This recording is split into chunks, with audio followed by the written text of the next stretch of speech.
Fire away. So when you're at the combine, it's going to be, with the draft being a different setup where you can't just get up and go to the next table and talk to anybody. Was there more or less sort of potential trade talk at the combine this year than maybe years past?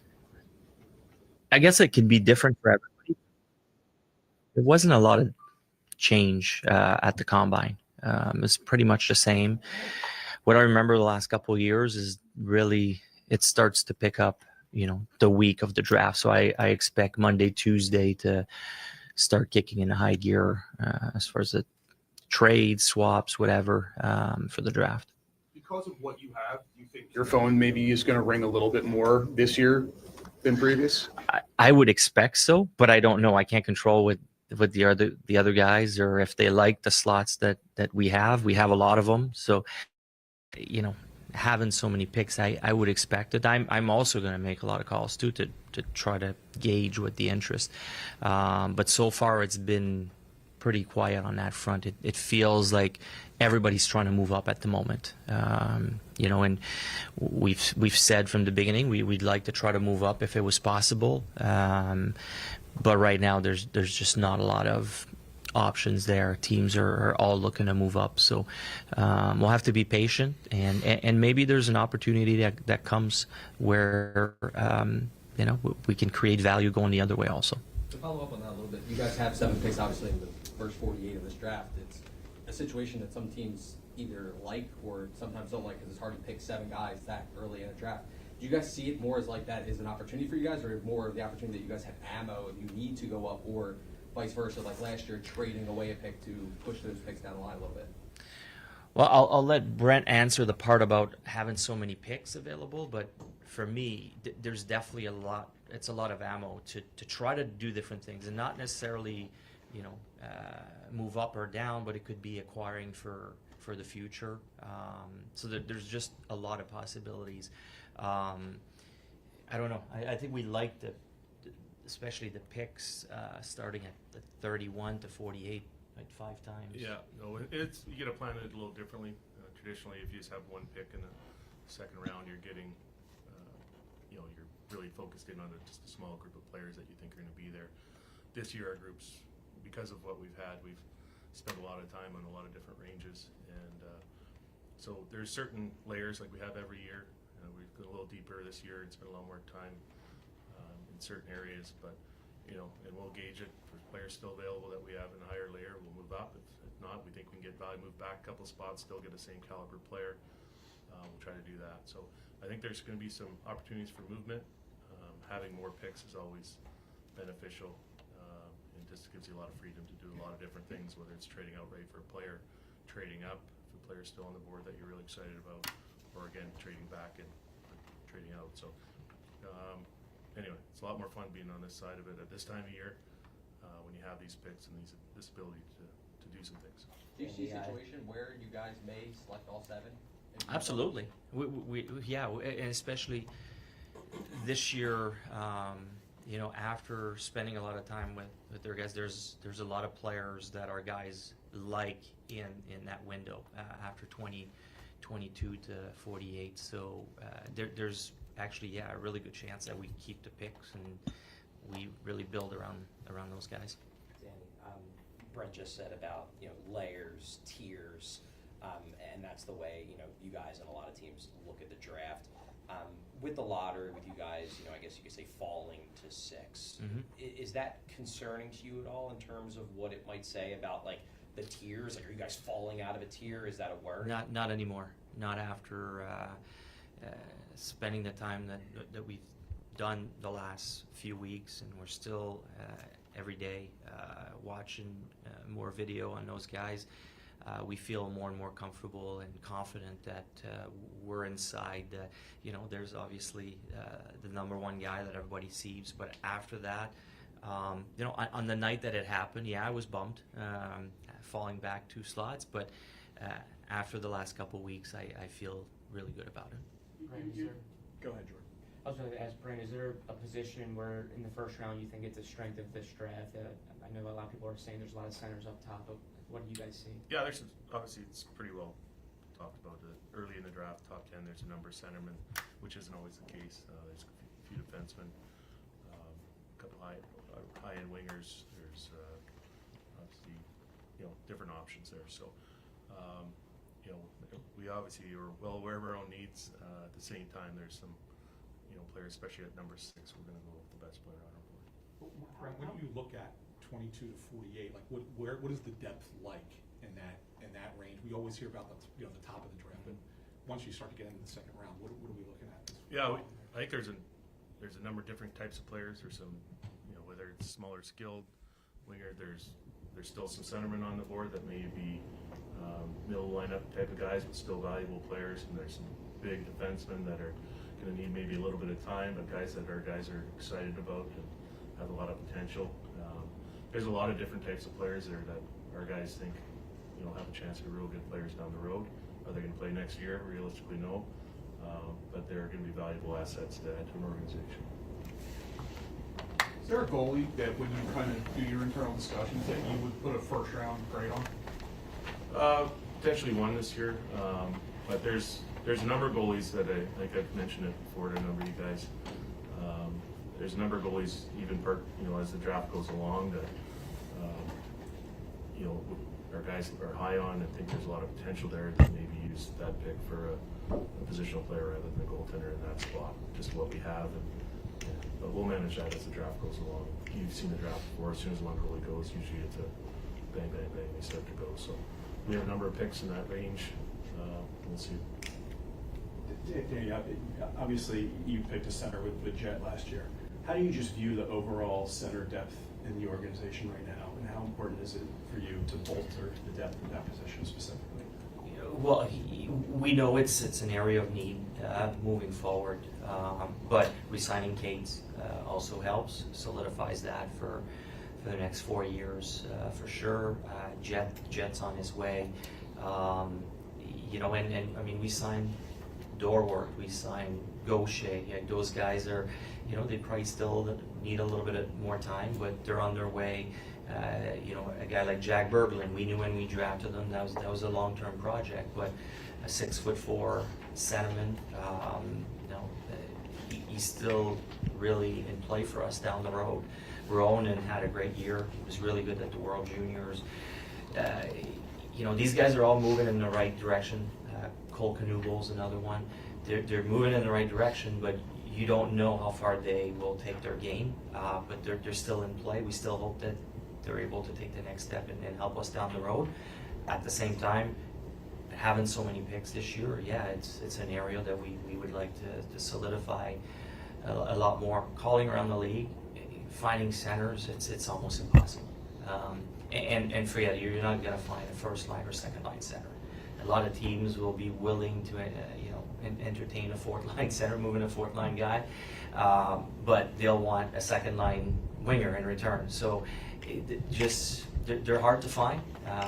So if we have the chance, we want to start, and we started that a couple of years ago. We're going to start drafting them and grooming them, and hopefully down the road, it might take 3, 4, 5 years, but they'll turn into good players that we can either use here or for an asset to acquire something that we need. It's just centers have a lot of value these days. Danny, especially at 6, how much does, assuming you guys take a forward, I guess you can take a defense depending on plays up, but how much does size play into it? Because you guys have Mishkov's under 6 foot, Luchenko's under 6 foot. You guys locked on Travis Konechny for a long time. He's under 6 foot. These are top of the lineup guys, and the guy you take at 6 is expected to be a top of the lineup guy. That's why you're taking him at 6.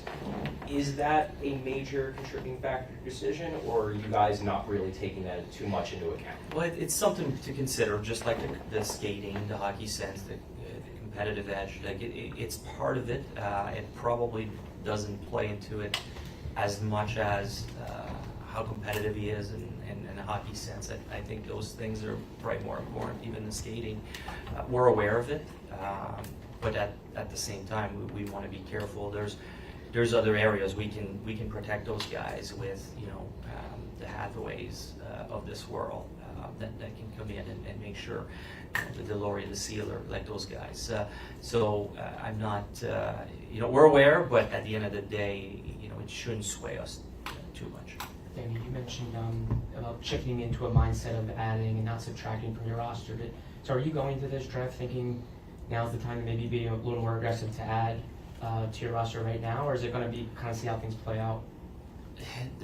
You know, the one thing I want to make sure and let our fans know is like the plan hasn't changed. We're not going to pay crazy assets, you know, just to do something crazy. It has to make sense. You know, if it doesn't, it doesn't. We'll select our players, and it might be all the picks. There might be nothing that changes. But at the same time, if we have a chance to improve the team and it makes sense for the long term, we're going to look into it. So it's on the table, but aggressive is probably the wrong word. Danny, kind of going off what you said earlier, you have a lot of young guys that you're hoping, you know, step onto the ice this year. Does that change your approach with your draft picks, or is it more of best available player versus team need?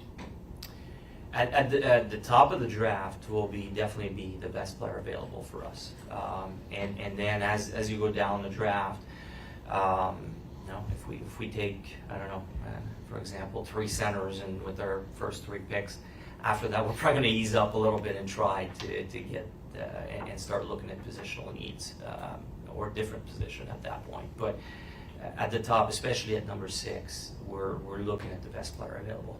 So you said originally, I just want to clarify, I mean, obviously you were bummed when you dropped a couple spots in the lottery, but since then you're more confident that it's not going to make as much of a difference than if you were at 3 or than 6? Is That's the feeling. It almost feels like someone else is going to make the decision for us. We feel that there's from 2 or 3 to 8. Those guys are really, really close. So, you know, we'll have a tough decision to make it at 6. We know that. But instead of having to choose between 5 or 6 guys, it might be 2 or 3 guys. You guys look outside of the draft, obviously. You mentioned that the trade chatter hasn't really been there, but it might pick up next week as it gets closer to draft. Do you guys feel like there may be an opportunity to use what you guys have this year to expand your roster? Like Jordan said, adding to the roster rather than, you know, just using it? Yeah, it's possible. It's possible. It's something that we're going to consider, and we've had a few talks with different teams. But again, you know, we realize in the area of need is center, and like I said, teams don't really want to move centers unless it's a 4th line guy. Along the lines of the size question, does the hiring of Tocchet affect the way you look down the road? I mean, I don't know exactly how that fits in, but Tocchet may have a style that he coaches, or bigger players, smaller players, whatever. Not really. I don't think it changes much from what Torts was looking for anyway. And you know, he fits in. You know, you hire a coach, he fits into the vision that we had. Talks is really much on board with what we're trying to do. That was one of the things that, you know, got him excited about this team, is the direction it's going in. So I think we're all on board there. We have the same vision when it comes to that. Brent, you know, usually when you go into this, there's X number of guys you're looking at for that number, and with that number 6 spot, is there a list of, like, we all know kind of who's going to go number 1, and Danny kind of said after that it's wide open, but how many guys are you realistically targeting with that number 6 pick that, you know, you kind of tier those out? How many guys are in that? Over the year or right now? Well, for right now, like, as you look at number 6 and what could be available there. We have, I don't know, it's probably 10 or 11, 12 guys that we've zeroed in. And we have, you know, that's my opinion on my draft. I'd probably narrowed that smaller, but as a group, you know, we got still meetings to go. There's going to be guys arguing, banging heads, and all next week still the position. But, you know, we've had our meetings for the most part already, but there's still guys that are going to fight for their guys, and it's legitimate. You know, we put our list together, and there's still some unsettled arguments, but at some point you have to just put names up and go. So we've done a lot of research since then. We've, you know, had combine, we've done a lot of interviews in person, and then obviously we'll do more by Zoom here this week, next week. And then once we get all the information, we'll make those decisions and put the final list together. Brent, both you and Danny, after last year's draft, noted that you guys thought that this draft, you know, was top heavy, was strong, is one of the reasons why you guys traded back to get the Evans pick for this year. Mm-hmm. Has that evaluation changed over the course of the year? Or is it pretty much held? No, it's pretty much held. Like I think you know, when people talk about the draft at the top end, you know, there's, you don't have Bedard, you have Schaefer, and a couple of guys that are highly touted. But this year's actually turned out to be similar to last year as far as the depth. And then the second round, I think there's some depth, and then if there's a fall off a little bit later. So yeah, I think there's some guys that certainly didn't pan out this year within the draft that we had a high expectation, but there's others that have popped up, and that's just the way it is.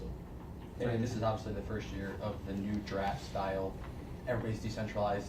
Is it going to be a tad harder, you feel like, this year with this draft? Like, you can't just walk to somebody's table and talk to them. It's going to be a little bit harder communication. Do you feel like it's going to be a little bit of an issue for you, some of the GMs that talk to other teams? I think there's going to be positives and negatives from it. I like being on the floor and being able to, you know, grab the phone on the table or walk over to get something done face to face. I kind of like that. That's just me. But there's also the privacy part where having so many picks, having the luxury to be just in a confined by ourselves and not worry about, you know, computers or lists being wide open, available to everybody. Because we have so many picks, I think that's going to be an advantage this year for us. Makes it a little easier. But I'm going to miss, you know, being on the floor with everybody and the energy that it creates, having everybody down there. I think it just forces you also to do, you know, you got to have a lot of potential trades up and down. You probably the night before, that morning of, in place if certain things fall a certain way. So you're gonna have to do a lot more of that. You know, we've always done that anyway, but usually go over the floor. Are you still gonna interested to do it at the start of the second round? There's a lot of conversations, but now you have to do it by phone. That's the difference. You have all these picks, obviously. You don't have as many next year. You've talked about trying to, you know, wanting to improve the team, the NHL team for next year. Is there not some urgency to take advantage of this unique situation where you have so many picks in order to help the NHL team, or is it just you're just going to? It's all about it's all about value. Yeah. You know, and at the end of the day, if you feel that you know, acquiring a player versus who's there staring at you, because right now the picks they're just numbers to you when you look at them. You know, they're just numbers. We have, you know, 36, 40, 45, 40, they're numbers. But eventually there's a name to it. And the one thing I've realized when you talk to teams is that those names become very powerful. And you did start developing them. It's really tough to acquire. And the value that teams put on names, you know, becomes stronger and stronger. So, you know, you got to be careful.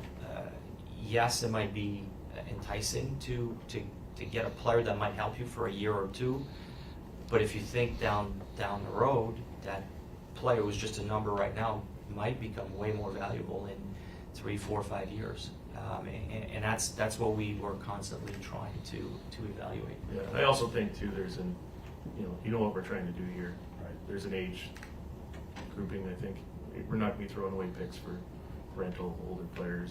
You know, you can go maybe sign in July 1, but if there's a younger player that fits in their age group that helps us now, then it's worth a pick or certain picks. Then yeah, certainly. But are we just going to be throwing picks at, you know, older players to? Yeah, no, I didn't think that. Yeah, I mean, obviously you're not in a position where you've said that you're not in a position to go out and but, you know, there's window players, and you know, we're talking a lot of teams. But keep in mind, like the value of those young guys elsewhere that could come and help us, you know, is a lot higher for the other teams too, that they've groomed and developed for the last few years. Sorry, Two more. I know when you selected Matvei Mishkov, you said that you guys were willing to take swings a little bit more on talent. Do you still feel the same way at 6? That, you know, it might not be the guy that looks like the safe pick, maybe a guy that's maybe a little more outside the box, but talented. But I think we've shown that we're not afraid to do that. But we're going to do what we feel is the best player. It doesn't mean we're just going to swing for the fun of it and keep you guys on your toes. You know, we're going to go with who we think the best player is. And look, our guys have done a lot of work.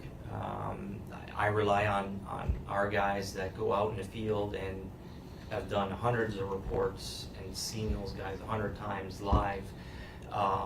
You know, and no offense to all the experts out there that, watch these players on tape once or twice, and they make their own rankings, and it's great, and it works for them. But I'm going to trust our guys that I've worked with for a lot of years, that they're experts at it, and that's what they do. And they give us, over 100 reports on those guys. That's just me. I'd rather trust the guys that I know and that I know put in the work. Yeah, and swings, that term gets thrown around a lot. Like Mitchkov was a swing in terms of when you can get him over, but as far as talent, that wasn't a risky pick. So, but I know that the word gets thrown around a lot, taking swings at a certain guy. Obviously with the number of picks we have, if there's guys maybe lacking something, whether it's skating ability or maybe a little size or whatever, those are the things you can try to do as the draft goes along. At 6, I don't know if we'll be taking a swing. There's a number of the players there that are in that range aren't really swings for me. There's different strengths and weaknesses, different types of players maybe, but they're all going to be good players down the road. Last one. I'm curious, you said, kind of stick with that big swing some. There are a couple of guys who missed significant times this year with injury. Schaefer, obviously, Frondell, McQueen. How do you sort of judge, what those guys can do, 3, 4, 5 years down the line when you just don't have the tape on them to look this year? And at 6, those are guys, maybe not Schaefer, but that could be in that group of people you're looking at. How do you sort of grade those guys, engage those guys versus a kid who played 68 games, 70 games, whatever? Yeah, it's certainly a challenge. Obviously, certain kid, Schaefer, you don't need to see a whole lot. There's other players, Mikko, or he only played a couple games. We were lucky enough to see him last year on tape. The good thing is because of the number of injured players this year, Central Scouting, the league did a great job, with the agents, getting the information for the teams. We were able to send medical personnel to the combine. They interviewed, the players that we asked for. They were able to get their hands on, see where they are, had a look at their MRIs through, their agents getting the information. So we feel a lot more comfortable now with where these players are at. There's 1 or 2 that are probably still there's chance for injury or whatever, or there's maybe some red flags. But in most cases, these kids are young, healthy guys. You're gonna heal and get better. So it takes a lot of the fear or the worries away from us. So. All right. Thanks, everyone. Thanks, guys. Thanks, guys. Appreciate it. There's a lot of draft experts on Twitter. That's how we make our list.